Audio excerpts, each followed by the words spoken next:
What's up, guys? Today we're checking out the brand new Snapshot 12W49a. Now Mojang has added a lot of new features to the Snapshot as well as tons of bug fixes, so without further ado, let's get right into it.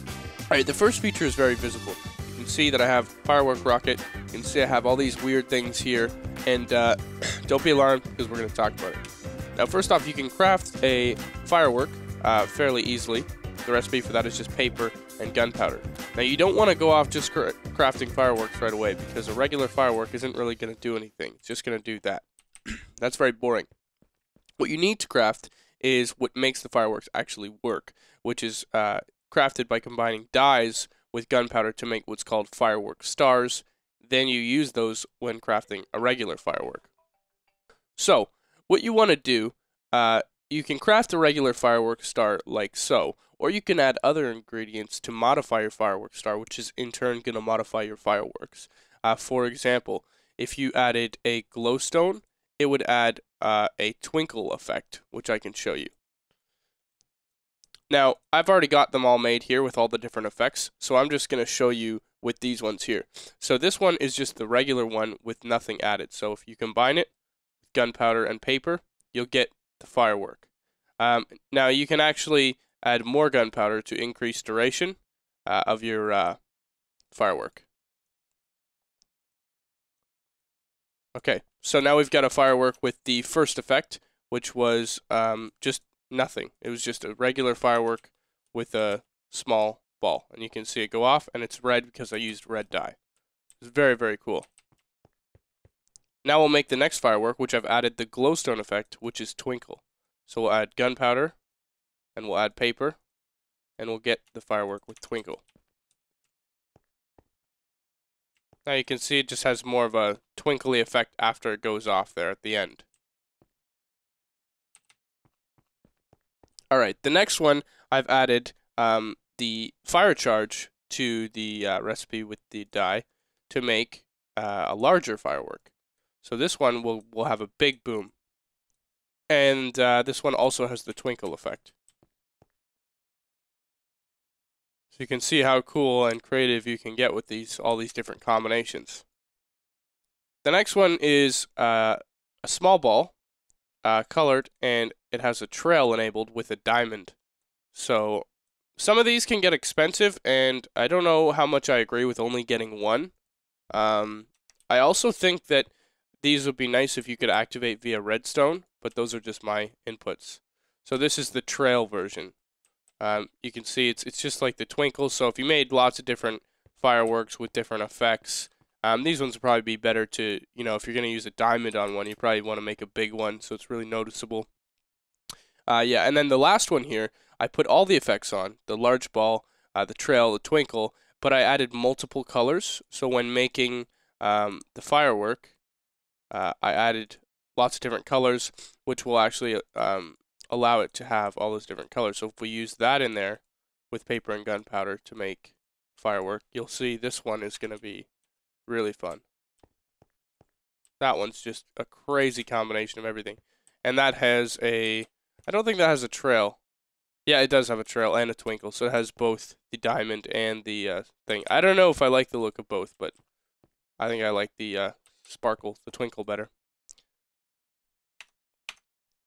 Okay, so that's pretty much everything you need to know about fireworks and how to craft them.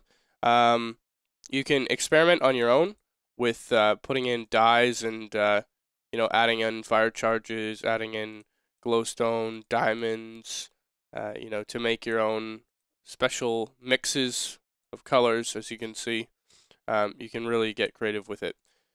They're not super expensive to make when you come down to it. If you're not using diamonds, if you're just using glowstone and gunpowder and paper and stuff, pretty cheap, and they're really, really cool.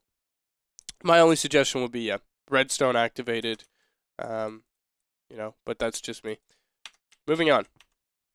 Alright guys, so next up on the menu is a very brand new feature, which is really, really cool, and I completely agree with this feature 100% how they've added it. Now, you can enchant books.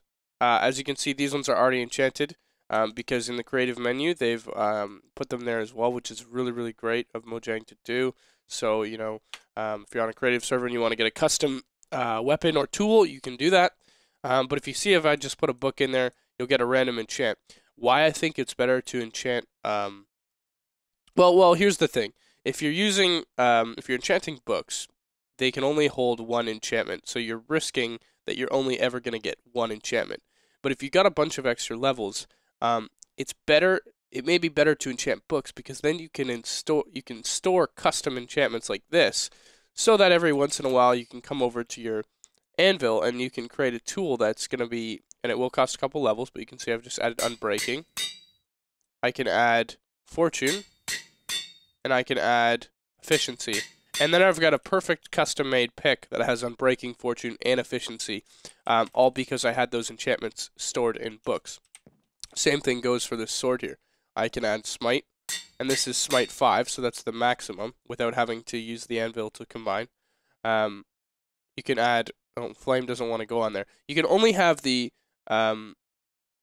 certain things have different limits to what you can do. And it's the same limits as normal enchanting. I'm not sure why I couldn't add Flame on there, but anyways, you do have limits to what you can do. You can't just go all out and add 1,000,000 enchantments to something. It's the same limits as normal. But I think it's very cool that you can store now enchantments that you get just by putting in books here.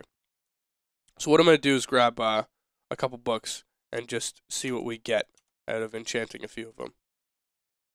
Ooh. Fire Aspect 2, nice. Projectile Protection.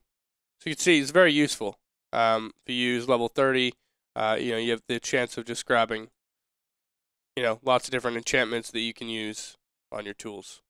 Really useful, really cool feature. All right, the next feature some of us have all been waiting for is Nether Brick Slabs.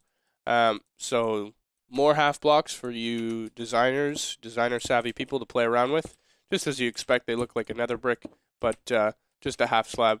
These are pretty cool because a lot of people do like to get the nether brick from the nether and use it in designs and stuff. And yeah, so it's there. Okay, so other than that, guys, it's mostly just bug fixes. There are a couple notable features for people like myself who do YouTube. One would be that you can now set a default resolution setting in the options.txt file. What that means is the game is always going to open up to a certain resolution that you pick in advance. That's pretty cool if you don't want to use Sizer and you use Fraps in your YouTube or stuff like that. The rest is just bug fixes. I will leave a link in the description to a full Reddit post with all the bug fixes that have been changed and added. I'm sure with new snapshots and versions, there will be new bugs that arise. But yeah, that's pretty much everything, guys. Crazy new features. Both of those things, the fireworks, the Enchanted Books, I think are fantastic additions. I think you'll all agree. So yeah, check this out. Go grab the download link in the description. Thanks for watching, guys, and feel free to like this video if it helped you at all to understand the new features. Thanks, everybody.